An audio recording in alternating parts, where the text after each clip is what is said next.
دیکھا کہ اللہ نے اس دعا کو قبول کیا. حضرت صالح علیہ السلام کی قوم نے آپ کی عزت نہیں کی. انہوں نے دعا کی تو اللہ نے اس قوم کو تباہ و برباد کر دیا. حضرت لوط علیہ السلام نے اپنی قوم کے لیے دعائیں کی، اللہ نے ان کو تباہ و برباد کر دیا. قوم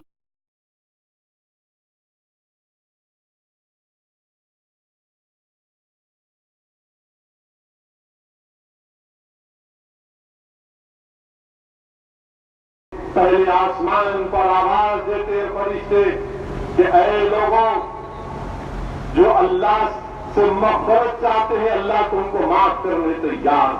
وہ نوجوانوں، اگر تم نے رمضان کی قدر نہیں کی، میرے غیور نوجوانوں، تم قوم کا مستقبل ہو، تم قوم کا مستقبل ہو، تم قوم کی دیوار ہو.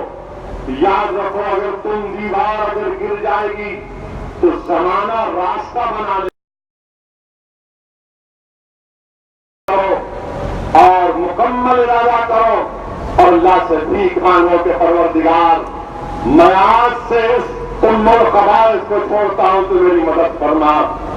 اگر نیک نیتی کے ساتھ کوئی اللہ سے رجوع کرے گا کہ اللہ مجھ سے گناہ ہوا، مجھے معاف کر دے اور مجھے بتا لے، یقیناً اللہ اس کی مدد کرتا. نوجوانوں، اگر ہم میں کوئی ہے جو زنا کرتا ہے تو توبہ کرو، توبہ.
مجھے معاف کر دے، مجھے اس گناہوں کی زندگی سے بچا لے.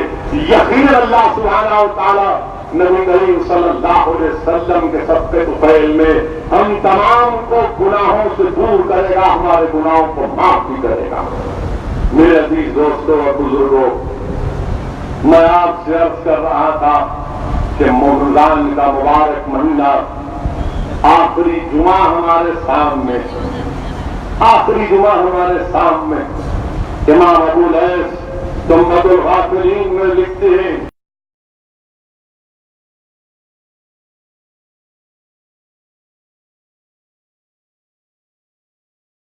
بیمار کے بعد اس کو صحت ملی اور اس نے نیکیاں نہیں کی تو پھر ہے. جس نے رمضان روزوں میں گزارا اس کے بعد نیکیاں نہیں کی پھر نقصان. تو میرے عزیز دوستوں اور بزرگوں، اللہ کی رحمت جوش میں ہے، اللہ معاف کرنے والا ہے. توبہ اور استغفار ہم کو کرنے کی ضرورت ہے. ہم انسان ہیں، ہم بشر ہیں، ہم سے گناہ ہو جاتا ہے. اگر افسوس تو یہ ہے کہ ہمارے معاشرے میں اتنی برائیاں، اتنی بد اخلاقی، اتنی بدگمانیاں، قتل و غارت گری کے واقعات، ارے جو مسلمانوں کو قتل کر رہے ہیں. ڈرو اللہ سے، ڈرو اللہ سے. یاد رکھو اللہ فرماتا ہے کہ جس نے ایک ناحق کسی مسلمان کو قتل کیا، اور اگر پوری دنیا مل کر ناحق کسی کو قتل کرتی ہے تو اللہ آنگے منہ پوری دنیا کو جہنم میں ڈال دے. ناحق مسلمان کو قتل یا انسان کو قتل کرنے والے.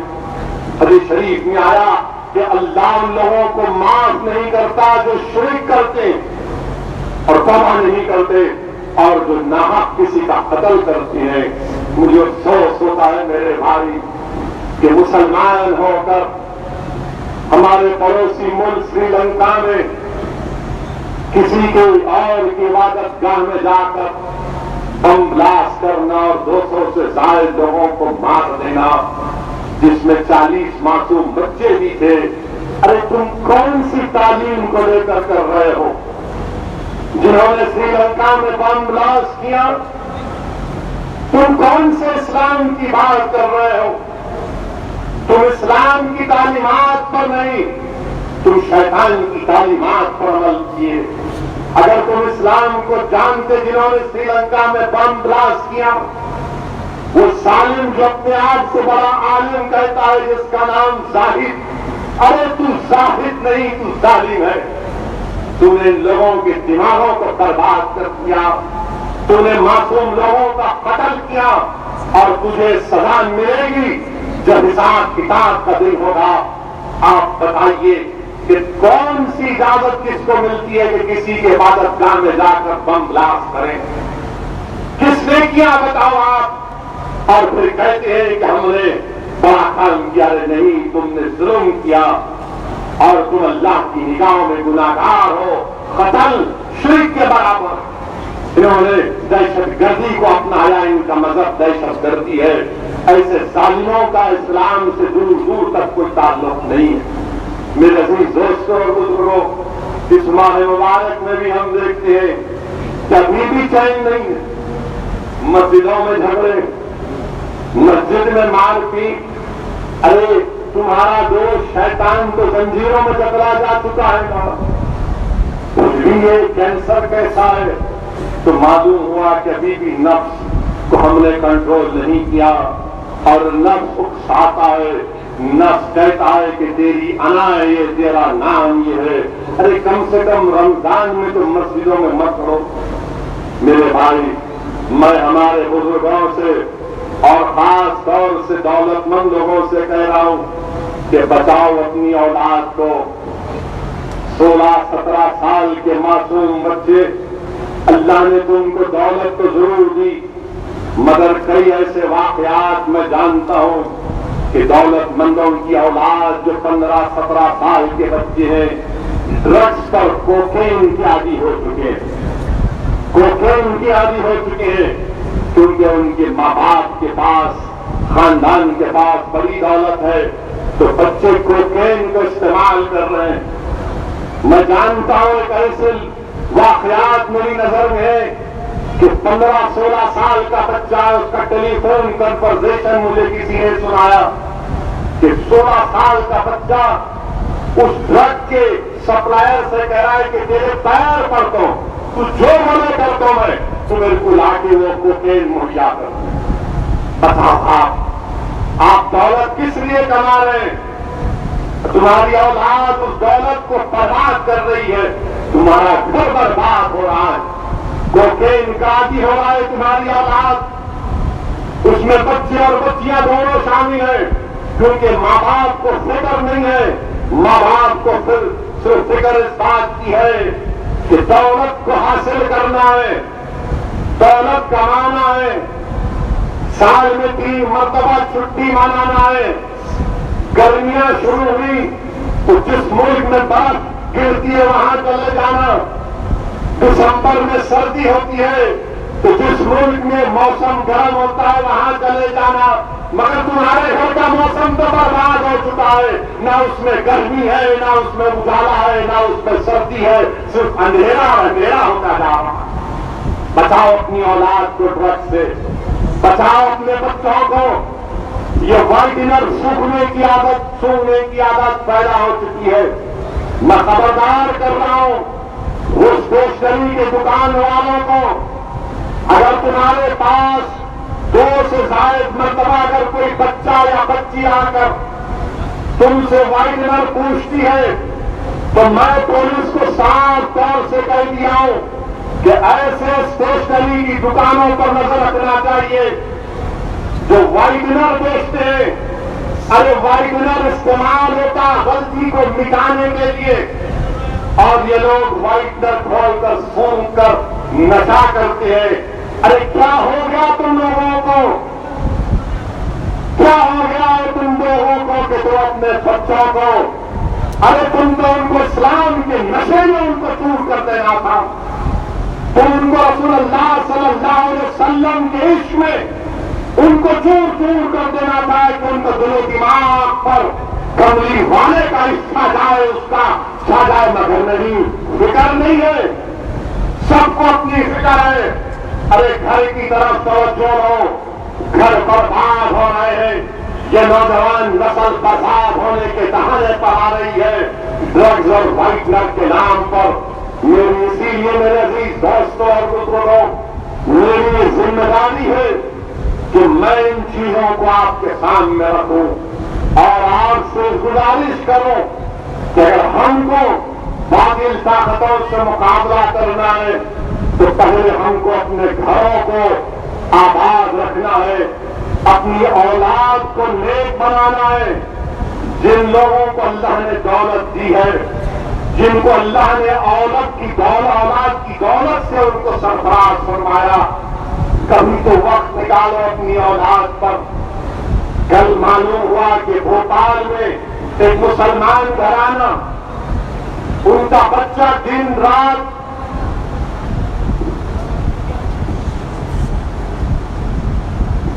آپ پسند کرنا چاہیے،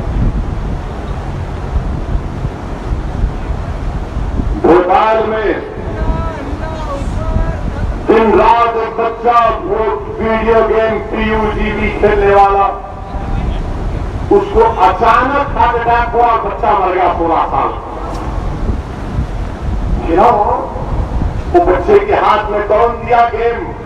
اماں نے دیا کہ تنگ نہیں کرے گا، کھیل لے، اور اس کے کان میں خالی کھائیں کھائیں کھائیں اس کی آواز، اس کے کان میں حی علی الصلاۃ حی علی الفلاح کی آواز نہیں، اس کے کان میں درود السلام کی آواز نہیں، اس کے کان میں حامیم کی آواز نہیں، اس کے کان میں صرف یہی PUBG کا کھیل۔ اور بھوپال میں ایک 16 سالہ مسلم گھرانے کا بچہ ویڈیو گیم کھیلتے کھیلتے ہارٹ اٹیک سے مر گیا۔ ڈاکٹر خود کہہ رہا ہے کہ کوئی وجہ نہیں صرف یہ ویڈیو گیم میں، اور کھلاؤ، اور اس کے بعد رو کہ ہائے میرا بچہ چلے گیا، میرا رخت جگر چلا گیا۔ ارے تم نے اس کو مارا، اس کی موت کا باعث یہ ماں باپ ہے۔ اگر اپنی اولاد کو روکتے، اس کو بولتے نہیں تیری زندگی کا مقصد ویڈیو گیم نہیں، تیری زندگی کا مقصد قرآن ہے، تیری زندگی کا مقصد اچھا انسان بننا ہے، تیری زندگی کا مقصد حق کی سربلندی ہے، تیری زندگی کا مقصد رسول اللہ صلی اللہ علیہ وسلم کی غلامی ہے، تیری زندگی کا مقصد اللہ کا خوف پیدا ہونا، مگر نہیں دولت ہے تو 30,000 روپئے کا 20,000 کا گیم دلا دیے اور سمجھے کہ بچہ مصروف رہتا ہے۔ اب ہمارے بچے نہ کھیل کود میں ہیں، کسی میں نہیں ہے، خالی ویڈیو گیم میں ہے۔ میرے بھائی، جو قوم کے نوجوانوں کی صحت اچھی نہیں رہے گی، اگر کل خدا نخواستہ ضرورت پڑے گی نوجوانوں کو مقابلے کی، تو کیا ویڈیو گیم سے مقابلہ کریں گے؟ اگر ظالموں کا حملہ ہوگا تو کیا ویڈیو گیم سے مقابلہ کرو گے؟ بتاؤ، وہ ماں باپ سے میرا سوال ان بچوں سے نہیں ہے۔ تم تو اپنی جوانی گزار کیے، تم بڑھاپے کی طرف جا رہے ہو، ان بچوں کا کیا ہوگا؟ تم کیسی نسل کو تیار کرتے جا رہے ہیں؟ میرے عزیز دوستوں اور بزرگوں، ان برائیوں کی طرف بھی ہم کو دیکھنا ہے، اور پھر یہ مسائل تو اپنی جگہ پر ہیں، پھر ایک شکایت یہ بھی ہے، یہ پریشانی بھی ہے، یہ خوف بھی ہے، اور کئی لوگ نے مجھ سے فون کر کے پوچھا کہ سر الدین اویسی اب کیا ہوگا وطن عزیز ہندوستان میں۔ مجھ سے کئی لوگوں نے پوچھا کہ اویسی صاحب بتاؤ اب کیا ہونے والا ہے، کیسا ہوگا، کیا ہوگا؟ ہم نے تو سمجھا تھا کہ شکست ہوگی اور ہم کو راحت کی سانس ملے گی۔ میں آج آپ سے کہہ رہا ہوں، میں آپ سے اپیل کر رہا ہوں اور پوری ذمہ داری کے ساتھ آپ سے کہہ رہا ہوں انشاءاللہ تعالی کچھ بھی نہیں ہوگا، انشاءاللہ تعالی کچھ نہیں ہوگا۔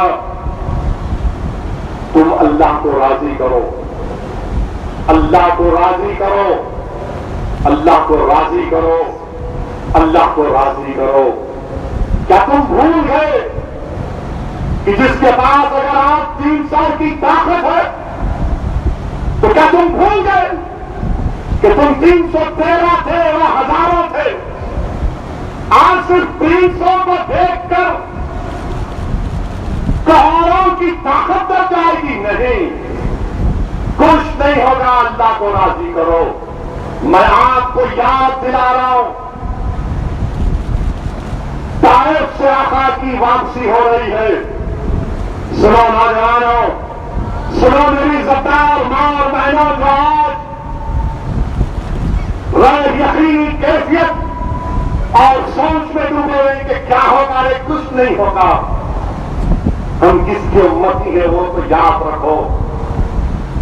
طائف کے سفر میں رسول اللہ صلی اللہ علیہ وسلم واپس ہو رہے ہیں۔ رحمت اللہ علیہ صلی اللہ علیہ وسلم پر پتھر برسائے گئے۔ رسول اللہ صلی اللہ علیہ وسلم دین کی دعوت دینے گئے تو ظالموں نے پتھر برسائے، پتھر برسائے۔ بچوں کو کہا کہ تکلیف دو۔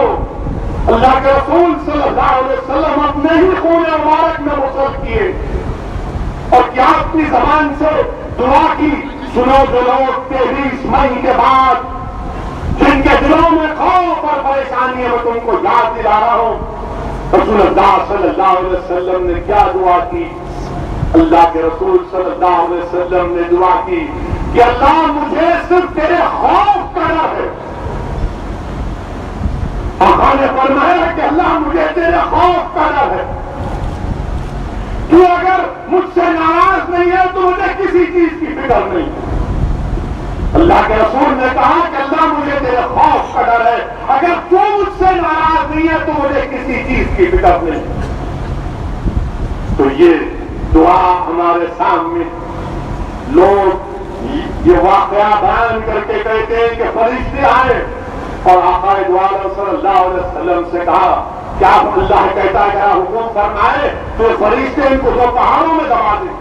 یقیناً، مگر دعا کیا تھی اللہ کے رسول صلی اللہ علیہ وسلم کی کہ اللہ اگر تو ناراض نہیں ہے تو مجھے فکر نہیں۔ تو ہمارے پاس کیا ہے؟ کیا تمہارے پاس حکومت ہے؟ کیا تمہارے پاس ہتھیار ہے؟ کیا تمہارے پاس دنیا کی دولت ہے؟ ہمارے پاس جو سب سے بڑا ہتھیار یہ ہمارے ہاتھ ہے۔ ہمارے پاس جو سب سے بڑی دولت ہے ہمارا ایمان ہے۔ ہمارے پاس سب سے بڑی طاقت ہے تو ہمارا قرآن ہے۔ ہماری پہچان، ہماری شناخت، ہماری نسبت محمد مصطفیٰ صلی اللہ علیہ وسلم جو قوم جو امت جس کا تعلق، جس کی نسبت رحمت اللہ علیہ صلی اللہ علیہ وسلم سے ہے، وہ سوائے اللہ کے کسی سے نہیں ڈر سکتی، سوائے اللہ سے کسی سے نہیں ڈر سکتے۔ تو اللہ سے ڈرنا ہے، حکومتوں سے ڈرنا نہیں ہے۔ اللہ سے ڈرنا ہے، کسی جمہوری ملک کے وزیر اعظم سے ڈرنے کی ضرورت نہیں ہے۔ اللہ سے ڈرنا ہے، مودی سے ڈرنے کی ضرورت نہیں ہے۔ اللہ سے ڈرنا ہے، اقتدار کی کرسیوں پر بیٹھنے والوں سے ڈرنا نہیں ہے۔ جب تم اللہ سے، ہم اللہ سے ڈرنا شروع کر دیں گے، جب اللہ کو راضی کرنا شروع کر دیں گے تو یقیناً انشاءاللہ تعالی یہ تمام نامسائب حالات ختم ہو جائیں گے۔ اللہ کو راضی کرنا مقاصد القلوب میں امام غزالی رحمت اللہ علیہ لکھتے ہیں، حدیث شریف لکھتے ہیں کہ حشر کا میدان ہوگا، خبروں سے سب کو اٹھایا جائے گا، الدین اویسی بھی اٹھے گا، نہیں معلوم کس حال میں اٹھایا جاؤں گا۔ تو بعض ایسے نیک بندے ہوں گے جو خبر سے اٹھائے جائیں گے تو سیدھا ان کو اللہ پر لگائے گا، اور اس پر کے ذریعے اوڑھ کر سیدھا جنت میں چلے جائیں گے۔ فرشتے پوچھیں گے آپ حساب کتاب آپ سے ہوا تو بولے نہیں معلوم حساب کتاب کیا ہے، بولے پورے صراط نہیں جانتے، جہنم تو ہم دیکھے نہیں۔ تو فرشتے ان سے پوچھتے بتاؤ آخر کیا وجہ ہے کہ تم ڈائریکٹ سیدھے خبر سے نکلے اور جنت میں آ گئے؟ تو لوگ کہتے ہیں حدیث شریف کی آیت سنو میرے بزرگ نوجوانوں، اپنی زندگی کو اس حدیث کو اپنی زندگی کا سرمایہ بنا لو۔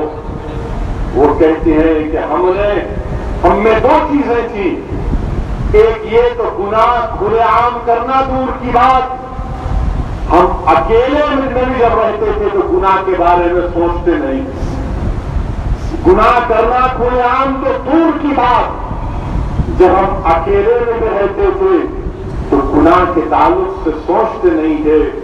اور دوسرے ہم میں یہ بات تھی کہ اللہ ہم کو جو کم رزق دیا تھا ہم اس سے راضی ہیں، اللہ جو ہم کو کم رزق دیا تھا ہم اس سے راضی تھے۔ تو فرشتے کہتے ہیں کہاں بے شک تم اس اعزاز کے مستحق ہو۔ اسی لیے رسول اللہ صلی اللہ علیہ وسلم نے فرمایا کہ جس نے کم رزق پر راضی ہو گیا، آقا فرما رہے ہیں کہ اللہ اس کے کم اعمال پر راضی ہو جاتا۔ دنیا کے غریبوں کو جو شکایت ہوتی ہے سوچتی ہے ویسی بڑا پیسے والا ہے، ارے میرے بھائی حشر کے میدان میں تم سے زیادہ مجھے اگر اللہ رحم نہیں کرے گا، سرکار کا صدقہ نہیں ہوگا تو مجھے ہزاروں سال کھڑے ہو کر اس دنیا کا حساب دینا پڑے گا۔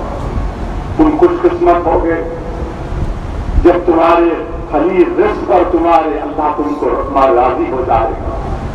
یہی معلوم دولت مندوں کو اگر اللہ کلام میں ہوگا تو سر کے میدان میں 50,000 سال یا پھر اتنا ٹھہرنا پڑے گا۔ حدیث شریف میں آیا، امام غزالی لکھتے ہیں کہ ایک انسان کا پسینہ اس کے کان تک چھوئے گا اور حساب دینا پڑے گا، بتاؤ تم نے دنیا میں کیا کیا۔ تو سنو دولت مندوں، اس دولت کو کیسے تم خرچ کر رہے ہو اس کا خیال رکھو۔ اللہ کو راضی کرنا ہے میرے عزیز دوستوں اور بزرگوں، اور یہ ماہ مبارک اللہ کو راضی کرنے کا ہے۔ اللہ کی رحمت ہم کو تلاش کر رہی ہے۔ رات میں آسمانوں سے آوازیں آ رہی ہیں کہ کہاں ہے میرا گناہگار بندہ، آؤ میری رحمت جوش میں ہے، مجھ سے مانگ تجھے زبان پھیلا کر بھیک مانگ مجھ سے، میں تجھے دینے والا ہوں۔ تو رزق چاہتا میں تجھے رزق دوں گا، اللہ وعدہ کرتا۔ تو گناہوں کی مغفرت چاہتا میں تیرے گناہوں کو معاف کرنے تیار ہوں۔ میرے عزیز دوستوں اور بزرگوں، اللہ کو راضی کرنا ہے، اللہ کا خوف پیدا کرنا ہے اور رسول اللہ صلی اللہ علیہ وسلم سے محبت کرنا۔ یہ نتیجہ آیا کیا کریں گے، کچھ نہیں ہوگا۔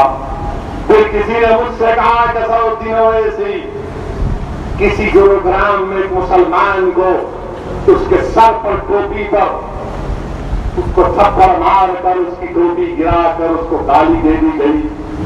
کسی نے مجھ سے کہا کہ دوسرے دن بیگوسرائی میں قاسم کو نام پوچھ کر گولی مار کر کہا گیا کہ بھاگ پاکستان۔